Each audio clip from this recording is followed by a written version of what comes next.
For me, it was approval.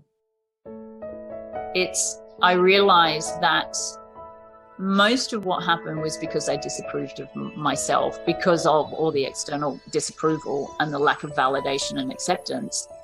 And while I had gone through all the different layers of acceptance and trying to love myself and I did all the spiritual bypassing work, I did all the affirmations, I did all the positive thinking, but none of it really fixed anything. It really just put band-aids on everything. I tried all the manifesting, I tried all of that. The thing that I'm noticing that is working is the approval. What makes life rich?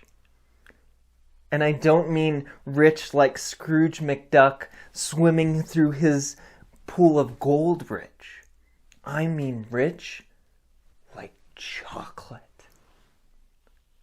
In the Rich Life Realization podcast, my guests and I will explore what makes life more magical, wondrous, and full.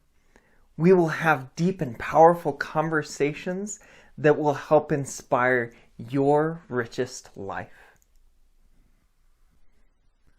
I would like to include a trigger warning for this episode because my guest Kaylee and I discuss some very challenging topics, including trauma and eating disorders. There is also going to come a moment after a long period of silence, and know that your podcast is still probably working, that I start to laugh. And I'm not laughing at Kaylee or her challenging and very painful story. I think that I'm able to see through it and see what's underneath. And I was hesitant to leave it in, but my guest Kaylee encouraged me to have it as a part of this episode. Hello and welcome. I'm not sure if it's the weather or caught something, but my voice will be slightly lower and gravelier and maybe very sexy and so, but I have an awesome guest with me today. We have Kaylee Grace. I was so lucky to be on her podcast, and now I get to return the favor. Her podcast is called Love Creates Freedom. And well, I will let her tell you her story.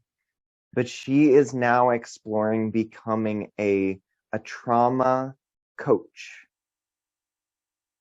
Welcome to Kaylee. Welcome. Thanks for having me. I'm so excited to have this conversation with you. Absolutely. Absolutely. Well, we were talking a little bit before the show, and let's talk a little bit about maybe what's been going on for you. I think we talked a little bit about the orthorexia in your podcast, which is an eating disorder that I struggled with personally, and Kaylee has struggled with as well. And it is a hyper focus on healthy foods. Yeah, after the chat with you, interestingly enough, it's kind of like everything just exploded on the inside. And I think that was because having conversations with people like you about orthorexia and hearing your story, it almost gave me permission to be okay with how screwed up I was. and how much orthorexia had really wrecked my life.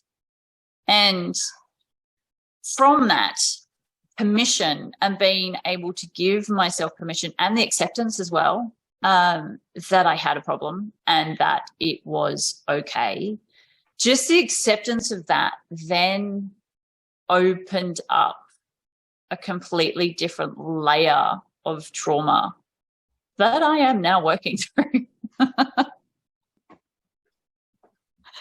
which has been, it's been intense. And I don't know how deep you want me to go into it or how much of it you want me to share, but I can go wherever you want me to go. Whoa, the world is our oyster here. The world is our oyster and my brain is just open. Woo! I love that. The brain is open. It's open. Yeah. Well, and maybe give us a little bit of a backstory about kind of what your life was like before the conversation that we had. And it seemed like you were going down kind of further and further this path that was really challenging for you and scary for you. Yes, I suppose challenging is a word you could use.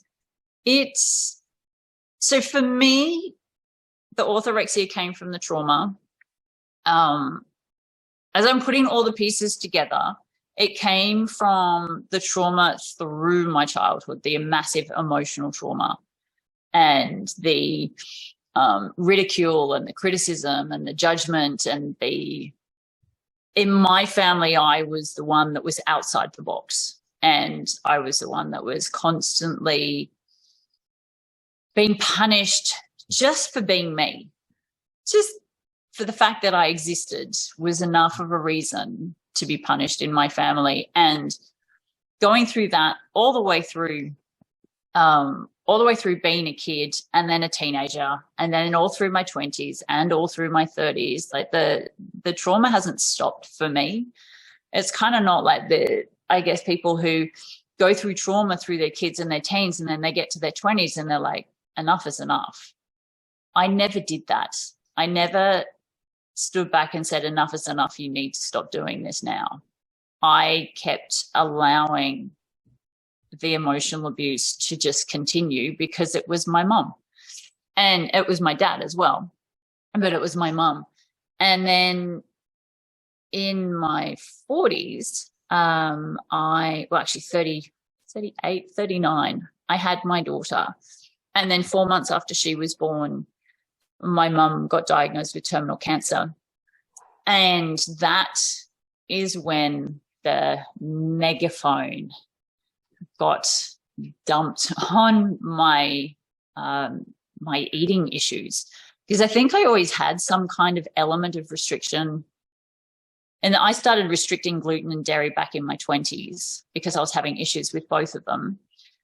But I also only ever really ate the same food. So if I went to a cafe and I was eating dinner, it was always lamb shanks. Always. It didn't matter where I went. As long as there were lamb shanks or risotto on the menu, I was fine. Breakfast was always the same breakfast. Eggs are always cooked the same way. I remember all through high school eating exactly the same breakfast and lunch and also dessert. Dinner was different because mum would cook something different, but even then she only cooked 3 or 4 different meals a day. So I think there's always been this element of staying in my comfort zone with food. I was never going to be the person that went to Thailand and ate a bowl of bugs or went out into the outback of Australia and ate snakes or emu. I'm not that person. I was never going to do that. But I also wasn't going to go to a cafe and eat something other than lamb shanks for dinner. But I didn't think it was a problem. I didn't think that was an issue. It seemed perfectly normal because I liked it. I really liked how it tasted. It's like, why would I have steak when I like a lamb? Or why would I have pork when I really like lamb? Back then, it seemed fine. But then when mum got sick, and then my restricting really came into play. It happened in 2 different ways. So I started researching. So my fear of death came in because my mum was sick and she wasn't meant to make it to the end of the year. And so I'm here with a 4-month-old with all these baby hormones flying through my body, already going through some form of postnatal depression. I was already struggling because I'm a single mum with a newborn baby. My mum wasn't here. I was living with someone who was also in some ways quite emotionally abusive. And she didn't want to help. She wouldn't even hold my daughter to help. If I needed to do something, she wouldn't help me. She's like, no, that's not on me. You live here. We're not friends. Like, I'm not here to help you. So I felt really alone. And then I started researching, because my brain is a researching brain, and I also did nutrition in my 20s. So, and I started an organic food market. And so I was already interested in organic food. I was already interested in healthy eating. I was already on that path, that I started researching what foods cause cancer. And I already had an idea in my head of what food caused cancer. So the first thing was I went plant-based, but then that was about the same time the medical medium came out. And I got his first book and read it. And my brain, I can't remember what was in the book, but my brain basically went, okay, so I can't eat any meat, dairy, processed foods, nothing that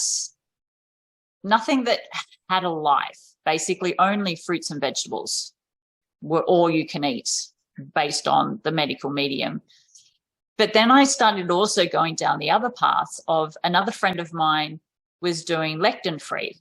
So then I started researching lectins and went, okay, well, if I take out everything that used to breathe, everything that is packaged, and then everything that is lectins, and then I went and saw an integrated doctor, and he said to me, he did all this testing, and he said, well, you need to take out all the salicylates.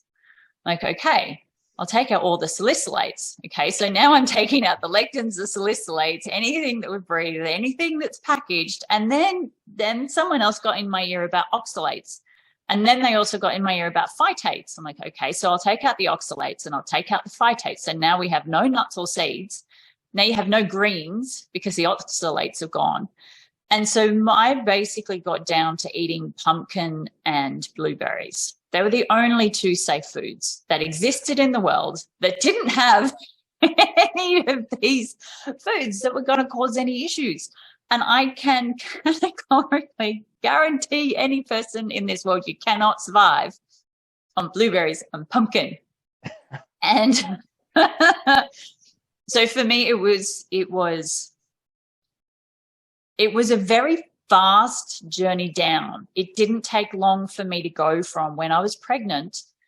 So when I was pregnant, I eliminated every rule I had. I went, okay, I'm going to take out every rule I have because I want to do the best I can for this kid. I even went, we're talking after eating, must have been at least 10 years of only eating organic food. I went to Michelle's Patisserie, which is like a really cheap bakery. And I went, okay, I'm fanging for a meat pie here. Like 4 or 5 months pregnant, I need a meat pie. I went and had one of the meat pies and I ate it and it was good. But then I could feel my body reacting because it had gluten, it had dairy, it wasn't organic. And it could have been my mind reacting, but whatever it was that was shitting itself over the fact that I had a Michelle's Patisserie meat pie.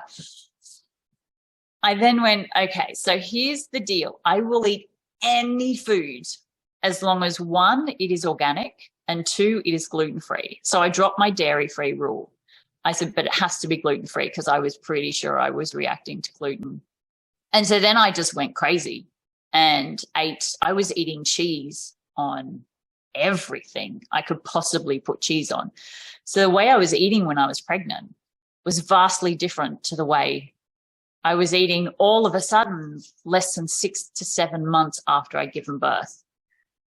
And I went from nurturing my body. I put on somewhere between 25 and 30 kilos when I was pregnant. And people go, holy crap, how did you do that? I said, well, you got to understand I was only about 56 kilos when I got pregnant.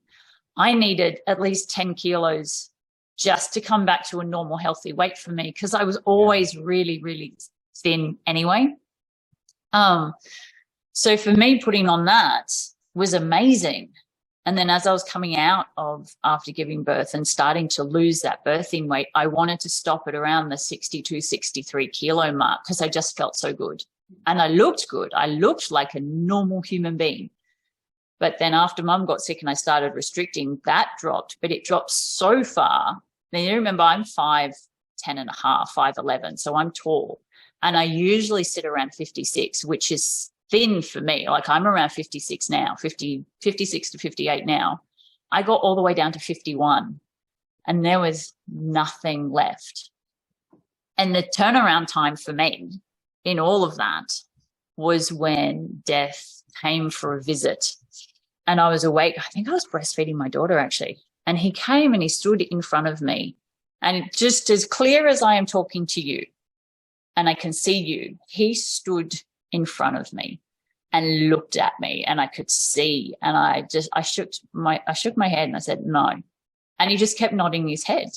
And I kept shaking my head going, no. And he kept nodding his head. And then he looked at my arms, and I looked down at my arm, and all I saw was just grey and bone. Like there was nothing. There was no life in my arms.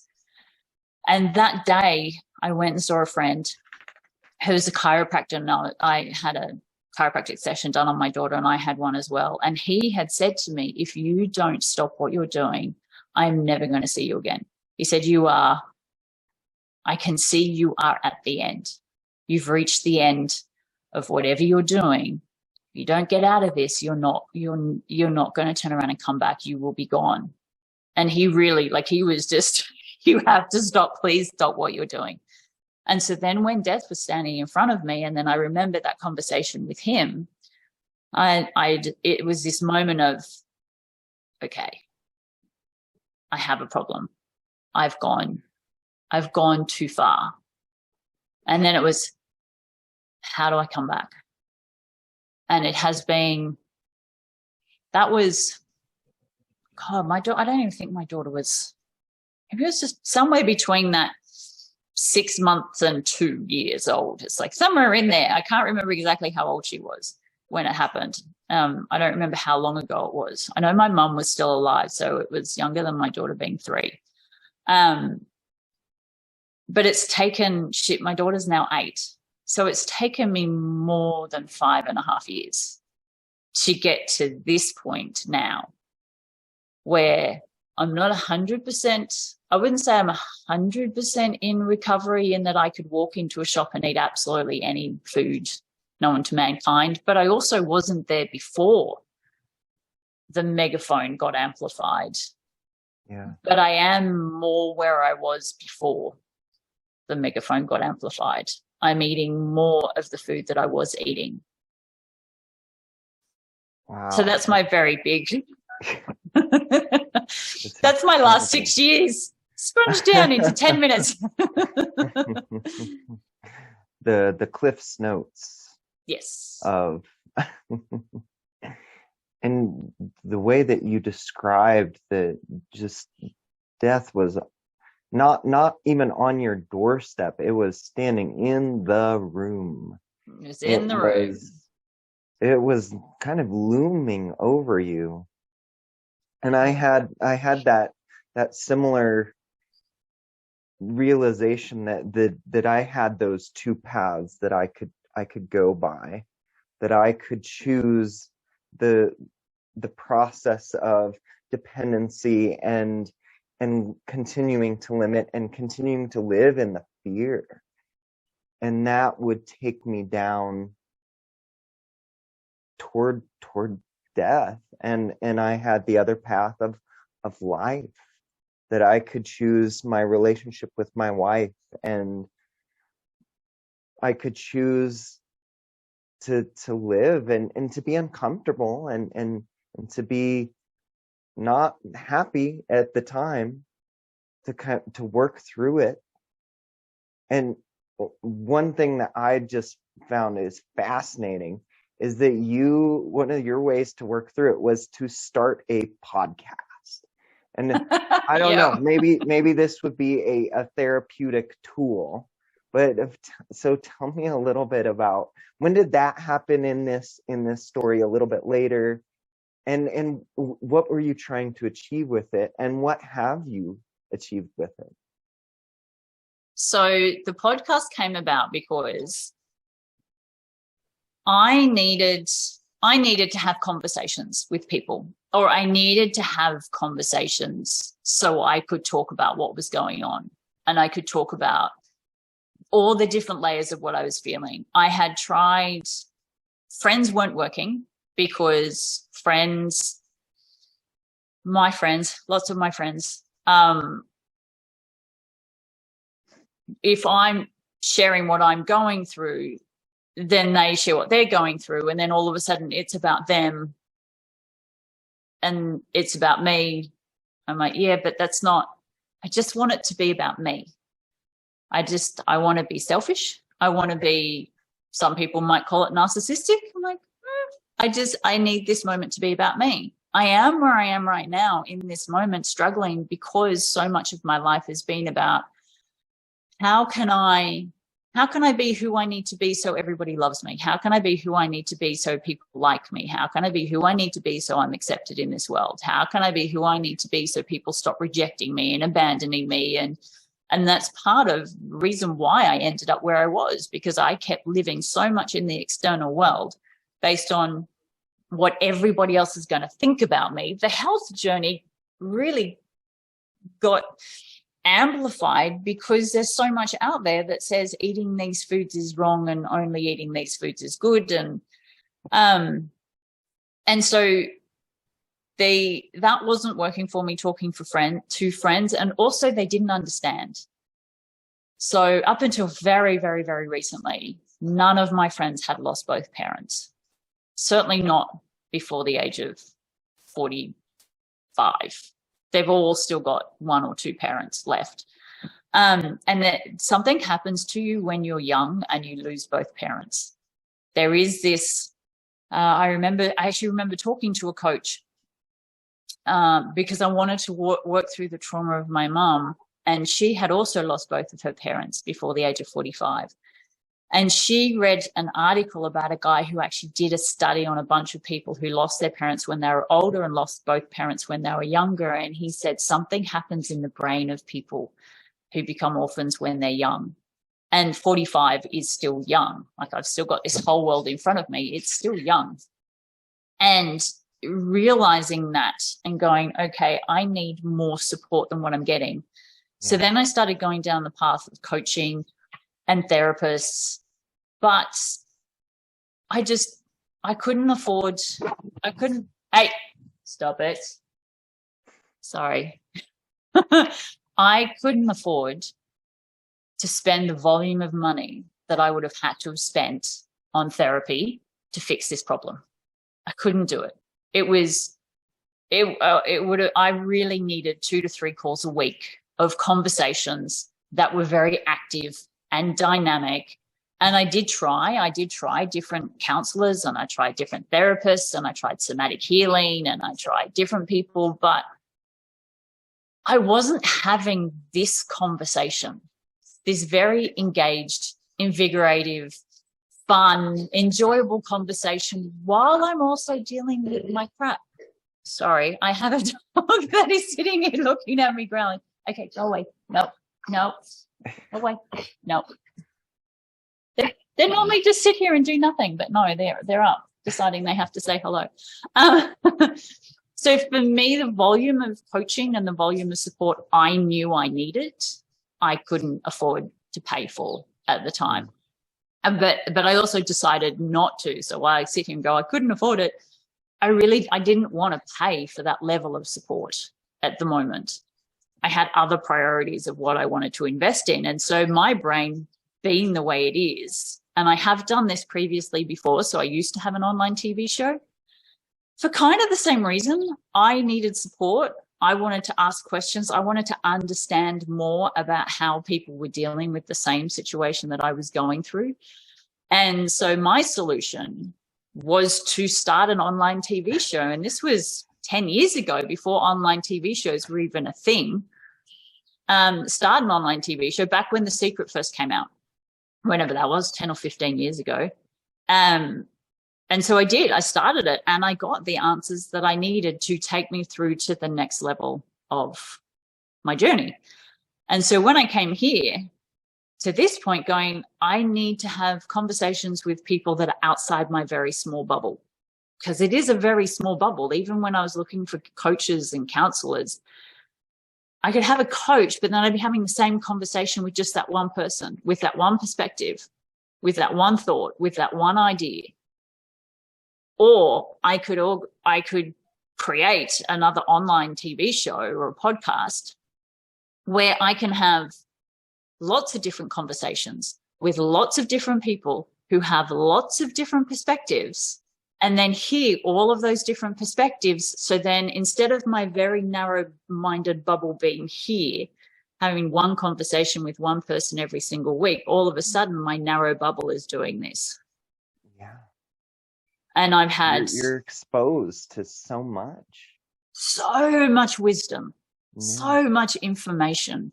And that has really catapulted my journey to where I am now and how I'm feeling now, because of just so many amazing people that have shared their story with me, and then their healing journey and their wisdom, and how they dealt with the voices in their heads and how they dealt with their trauma. And that has just opened up. And like I said before, it's the permission. That was the starting point for me. The permission of, it is okay to be a mess. And then being okay with being a mess is kind of where it unravels. Oh yeah.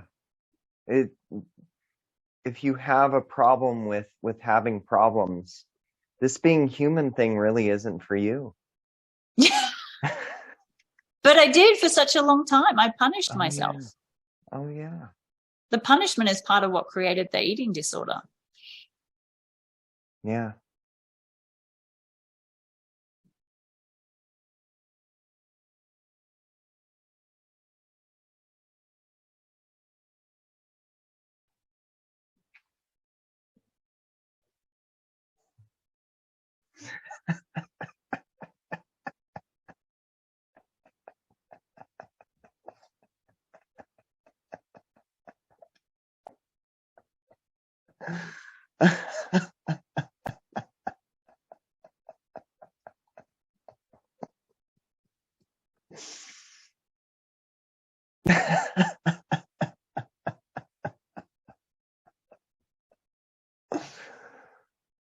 Oh man.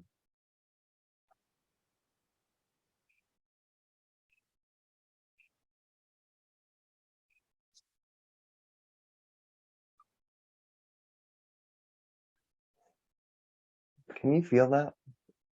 Mm.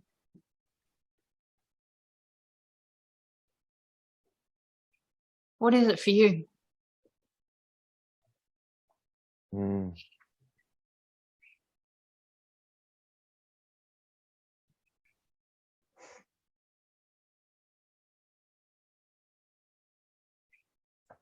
It's, I don't know, it's like a jubilation. It's like there's something underneath, and I just kind of slowed down for a second and just was like, oh hey, that's there. And sometimes that happens when we slow down. I like how you talk about kind of like being in, last time we talked about kind of being in the mud.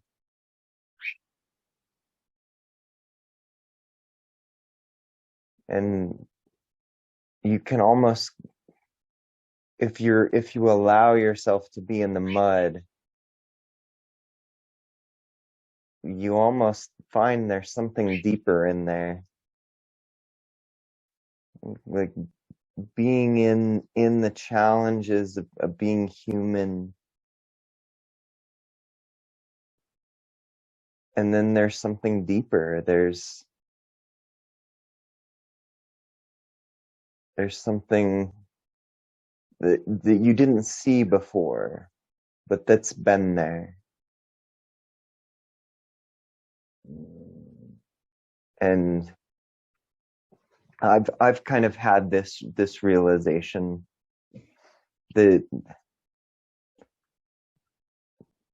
I think we're searching for whatever you want to call it, the enlightenment, happiness, meaning, purpose. And I had the thought the other night, well, what if we already have it? And then it's like, of course we do. We've always had it.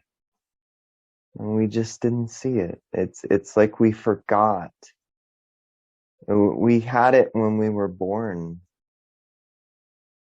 And then we forgot because the world has this illusionary quality that kind of makes you forget. And then we can remember. It's right there. It's over our shoulder. It's this reservoir that's like it's gonna burst any second. Mm-hmm. And I see that now. I see that in you. And that's what I was thinking. Mm-hmm. And now we can let it like flow over us and through us. But we can also push it away. And the only reason that we aren't enlightened or fulfilled or connected or happy is because we're actually been pushing it away this entire time, not meaning to. But we're not only pushing, I think we're not only pushing that away though, we're pushing all emotions away. Mm. They are just encompassed in that. So if you think about the punishment, for so many of us, I think almost everyone, unless you've had this amazing parent, we've all gone through so much punishment in our life, not understanding why. You have parents, I see it now, kids are walking along a rock wall having a wonderful time and they get punished. Get down. Or you get this, be careful. Like, be careful of what? I'm walking on a rock wall. What is there a shark that's going to come and eat me? What am I being careful for?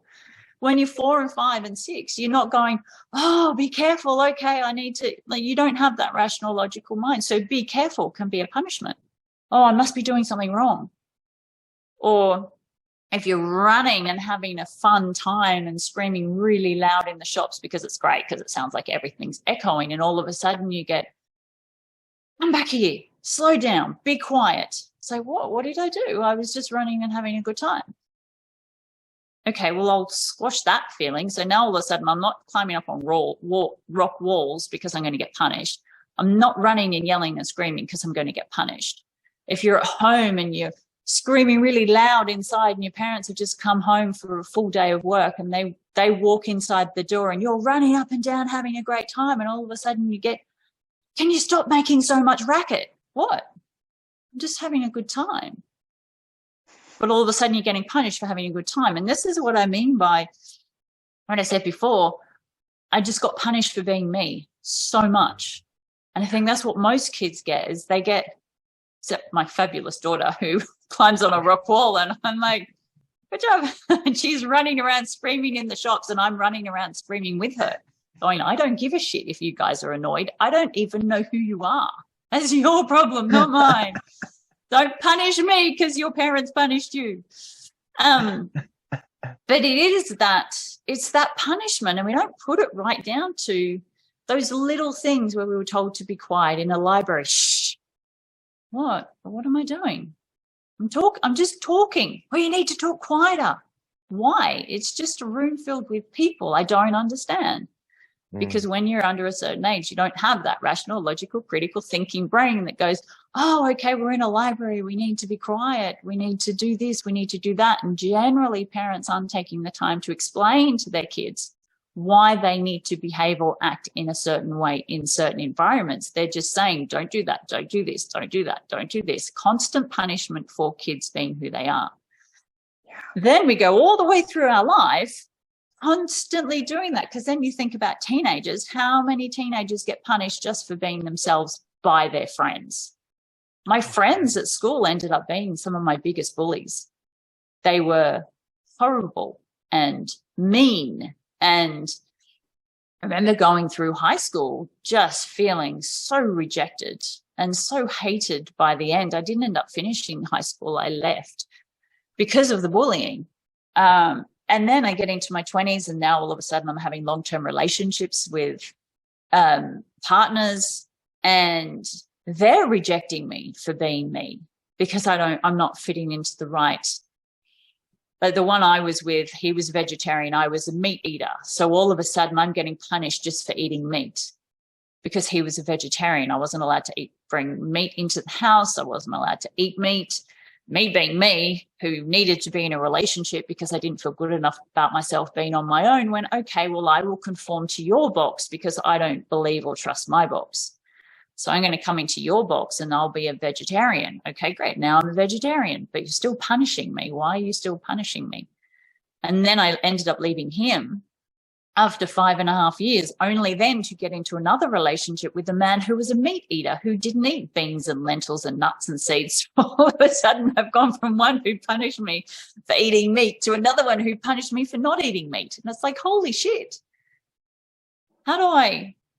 And that was my entire 20s gone. And part of my 30s gone to, there was actually one relationship at the start where I was eating everything like a normal human being. And at the end of the relationship, he accused me of being bulimic because he said, in his words, he said, no one can eat as much food as you do and not be throwing it up to stay as skinny as you are. So that was the start of getting punished for eating normally. That was kind of my mum started it, but that was the start outside of my family. So then to go from him punishing me just for eating food to him punishing me for eating meat, for him punishing me for eating nuts and seeds and beans and lentils and legumes and anything else that was vegetarian based or fruit based, because he didn't like fruit either, to now you'll find me in my mid-30s going, well, I've just spent most of my 20s and half of my 30s getting punished for food and just for being me and squashing down all of these different parts of who I am, the happiness, the joy, the love. And that all started when I was a kid. I even have memories of when my dad used to punish me because I would be nice to my sister's friends. And I would go and chat and talk and laugh and play. And then he would get on the phone and say, you should not have done that. They're your sister's friends. And I remember in my head going, but I was just being nice. I don't understand. I was just being nice. So now I'm getting, don't be nice. Don't be nice. Don't be kind. Don't be thoughtful. Don't be caring. Don't be happy. Don't be loud. Don't have fun. Okay, well, I don't want to feel any of those, but I also don't want to feel sadness or anger or hate or resentment or fear because they don't feel good either. So now all the good feelings feel bad and all the bad feelings feel bad. So I'm just going to shove them all down in a box. And if any of them come up, I'm going to punish myself because that's what people do. They punished me for any feeling that I had or anything that I did that didn't fit inside their box. And every person has their own box. So all of a sudden it's like, holy shit. Every single person in this world punishes me because I'm not sitting in a box that they think I should sit in. So now all of a sudden I have absolutely no idea who I'm meant to be or how I'm meant to be. And my dad even said to me one day that he thought I was schizophrenic. He said, I've watched you. And he said, you are a different person in front of every single person you stand in front of. And that made sense to me. When I opened this door and started doing this work in my 30s, I looked back and I went, yeah, no wonder, because I have no idea who I was meant to be in all of that. I wasn't raised in a family that encouraged me to be exactly who I was meant to be on this earth, regardless of what anybody thought. I was raised to go, no, you be who the person in front of you wants you to be, otherwise you'll be punished, but you're going to be punished anyway. Yeah, It doesn't matter. It really doesn't. I wish it did, and then it would be easy, right? Oh. And then, but it's not going to work that way. And even if it did, you wouldn't be your authentic self. You would be people pleasing. We were trained to people please, like you were talking about. We were trained to not to make them. We weren't trained based off of how awesome we are or creative we were. We were trained on how pleasing we were. Yeah. Yeah. And can I share with you how I am getting out of that? What my solution is to that shitstorm that lives? Sure. For me, it was approval. I realized that most of what happened was because I disapproved of myself because of all the external disapproval and the lack of validation and acceptance. And while I had gone through all the different layers of acceptance and trying to love myself and I did all the spiritual bypassing work. I did all the affirmations. I did all the positive thinking, but none of it really fixed anything. It really just put Band-Aids on everything. I tried all the manifesting. I tried all of that.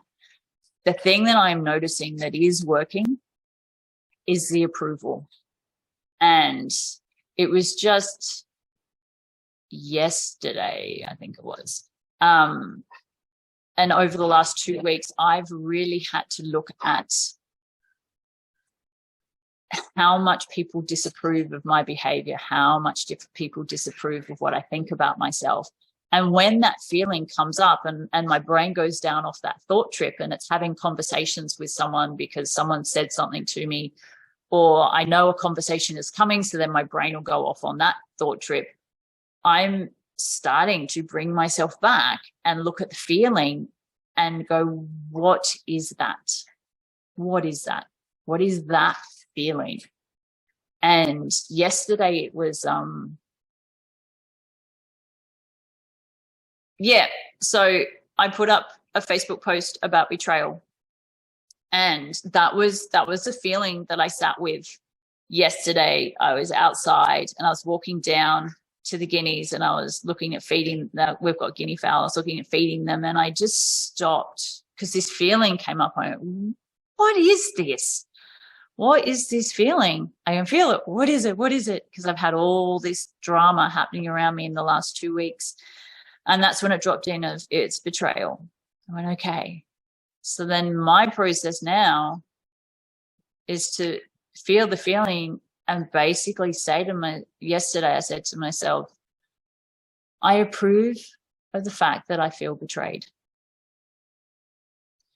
I approve of the fact that I feel hurt by all the betrayal from all the people that have been in my life up until now. And I got a couple of weeks ago, which really it has kind of been like just all these marbles are now falling into place. And it's like, oh, I get it. I get it. I get it. I get it. It was the approval. Because I would wake up in the morning, I'd wake up with this feeling and I just felt like a worthless sack of shit. And this is what really drove me to start the podcast, because I needed more than what I was doing. It was waking up every morning feeling like a worthless sack of shit, and then going through my day and then going to sleep feeling exactly the same way. And it just never shifted. And it's been here for years, absolute years. And it just got to the point a couple of months ago where it was destroying me, and it didn't seem to matter what I did. It didn't shift. And all the work that I'd done over the last 17 years of, which for me has all been about awareness of how all of my different stories and all of my different traumas have brought me to this place and so every thought that I have in my head, I can hear. I'm not oblivious to the thoughts and I'm not oblivious to the feelings, but I've been heard to say numerous times, awareness does not solve the problem. Just because you're aware does not mean that the feelings are miraculously going to go away. There is more. There is so much more. And I am now in the so much more, which for me, the biggest key was the approval, because I was disapproving of myself. Mm. Everyone around me was disapproving of me. The voices in my head were constantly disapproving of me. Then I was punishing myself for disapproving of me. And then I was punishing myself just for the fact that I was being disapproved of. And it also meant that most of the people in my life were disapproving of different choices that I've made and different decisions that I've made. Two of my closest friends are hardcore vegans, and I cannot tell you how many times they tell me that they think I'm wrong for eating meat. So the friends that I chose to be good friends constantly punish me and constantly disapprove of me. And this is a pattern. And it comes from that really deep disapproval that I have within myself. And the feelings, all of the feelings, the good feelings and the not so good feelings, can't come up because I'm constantly disapproving of them even being here. Yeah. Because I don't like how I feel having them. So I'm constantly disapproving. So my way through now, which has been this miraculous change, because now I can go through an entire day just kind of sitting in a space of, I won't say complete peace, but just sitting in a space where I'm not getting hammered by any negative emotions. I'm just here just here. I just exist. It's nothing good and there's nothing bad. I am existing. And that is such a better space for me to be in. And it comes from approval. Just constant approval of every single feeling and every single thought that I have. It reminds me of there's a Saturday Night Live skit where it was a credit card reader, and then the lady would say, approved. So you can, whenever you have those emotions, you can say approved. Mm-hmm. Mm-hmm.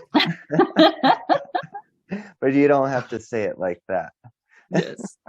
But it's the approval that stops the punishment, which is stopping the rejection of the emotion, which all of a sudden means that the emotion can just be there without the punishment, without the rejection, and without the abandonment, and without all of it.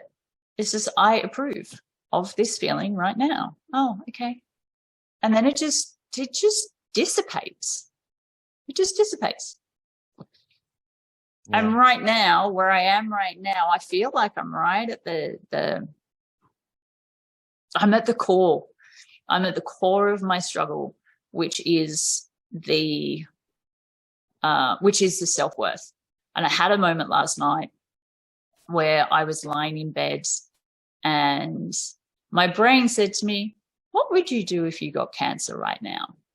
And then this other part went, nothing, because I'm not worthy of living. I'll just lie here and wait to die.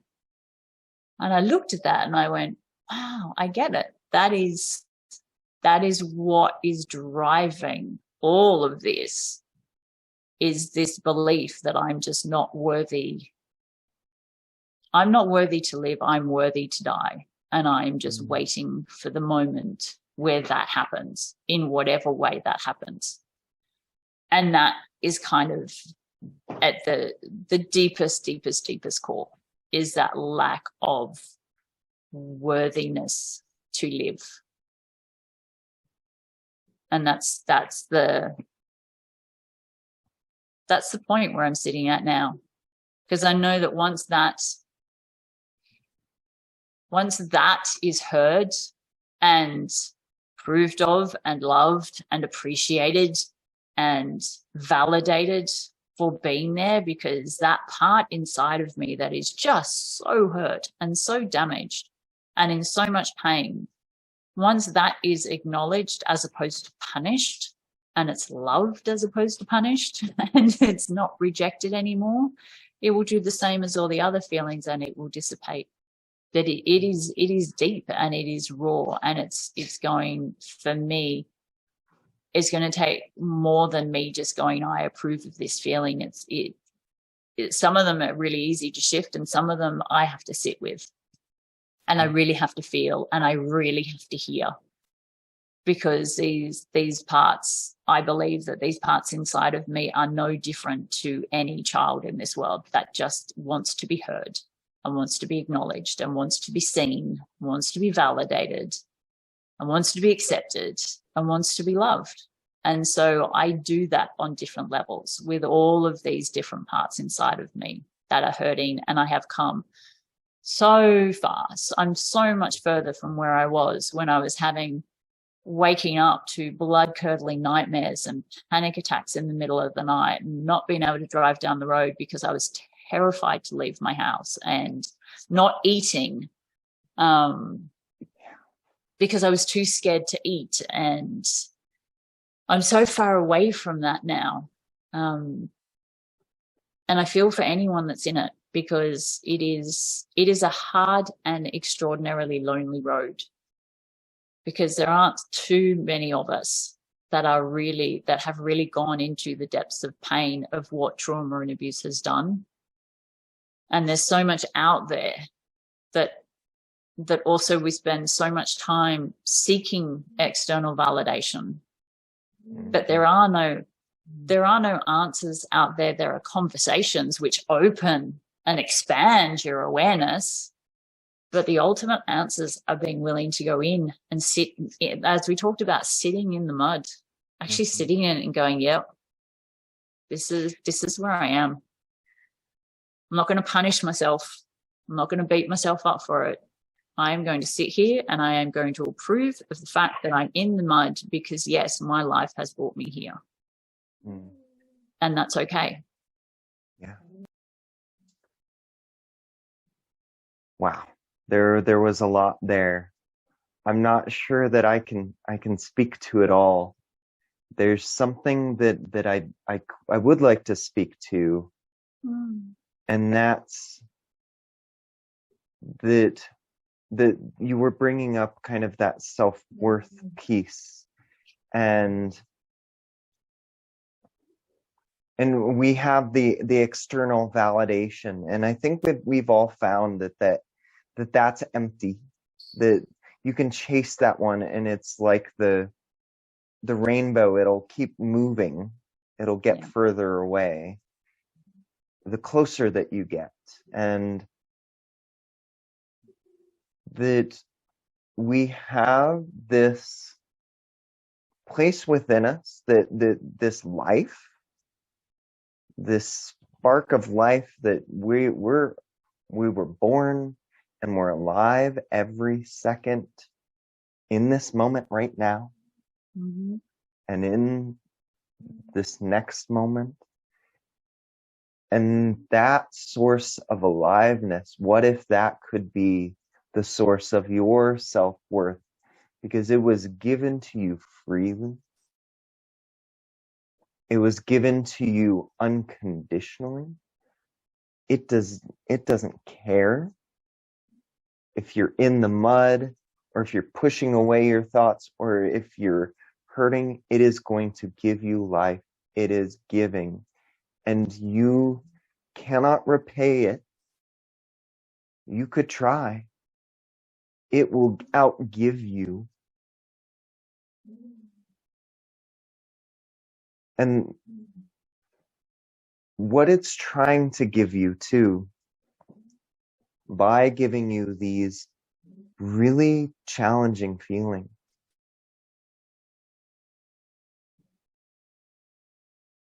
it wants you to see through them, to see through the thoughts that are creating them. It wants you to be guided back to your wellness, that spark of life.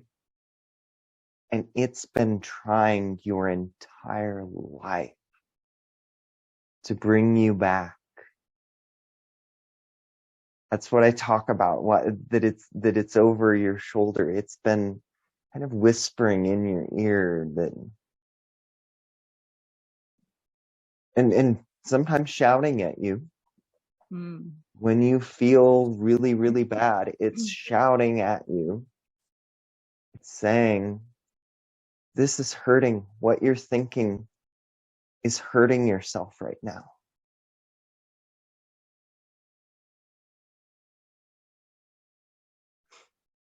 And it's okay. That means that those feelings are so incredibly valuable.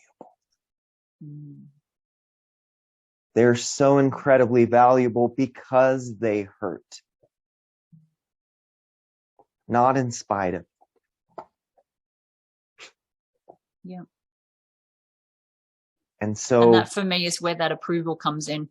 Yeah. Because everybody's been pushing them away. Yeah. They've been misunderstanding the message. And you're starting to hear now that, oh, they're here and I can approve of them and I can be grateful for them and I can live in them and they will pass like you found. Sometimes you have to sit in them for a little bit longer than others. I guess you don't have to, but you can.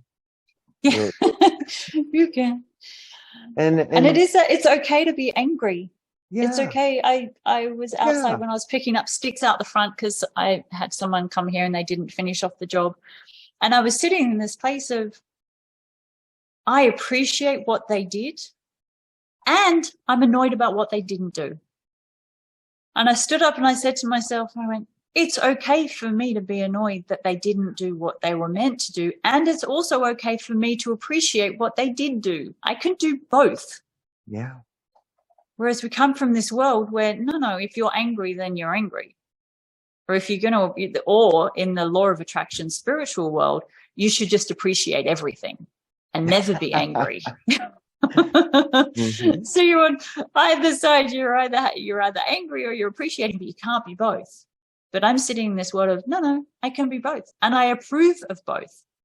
I equally approve of appreciating that there is a pile of sticks over there that I did not have to pick up.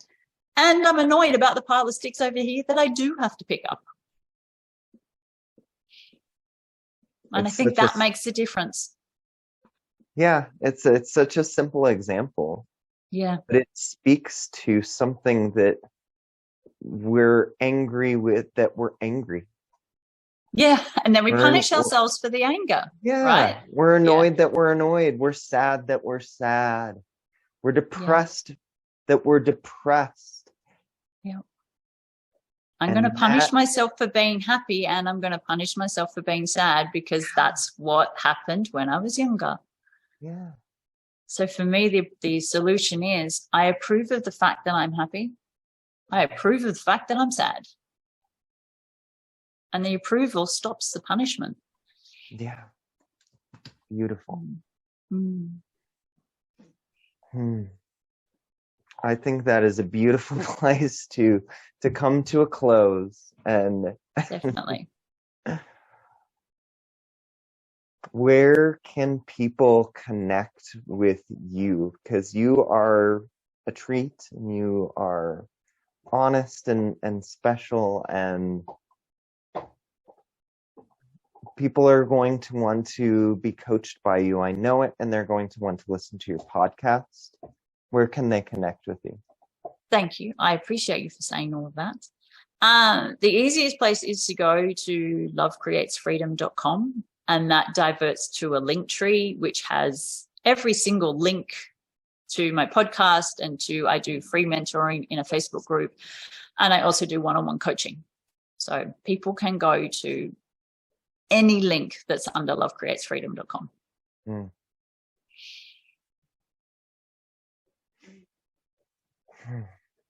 Well, thank you so much for joining me today. Is there any last little nuggets that you would like to leave on the mantelpiece, on the Rich Life mantelpiece? Oh, I think the main one is, if you're in the world right now and you know about the spiritual world, I've started calling it emotional bypassing. It's really easy to bypass the emotions. And there's so much validation out there about emotional bypassing. Focus on the positive. Do your positive affirmations. Don't let that stuff get in the way. Just focus over here, manifesting. It's all over there. I am coming from a very different place of saying, stop bypassing your emotions. They hurt. They hurt. They hurt. For me, it's 47 years of pain. It hurts. It's not coming out easily. But like you said, it also dissipates. Mm-hmm. It comes up. And then if you just stop and feel it and say whatever you want to say in your head, even if it is what I say, I approve of this feeling right now. Mm. It's okay that I feel this feeling. It dissipates. Yeah. I think that is the best piece of wisdom that I can give to people, because if you're coming out of trauma, it hurts and it's hard. Yeah. And to stop punishing yourself for it. That's where the approval comes in. Yeah. Yeah. Thank you, kind sir, for having me. Thank you. Thank you. Thank you. Thank you for listening to the Rich Life Realization Podcast. May these conversations help you experience your richest life. To contact me about being a guest on the podcast or about coaching, email me richliferealization@gmail.com or text or call 970-716-0075.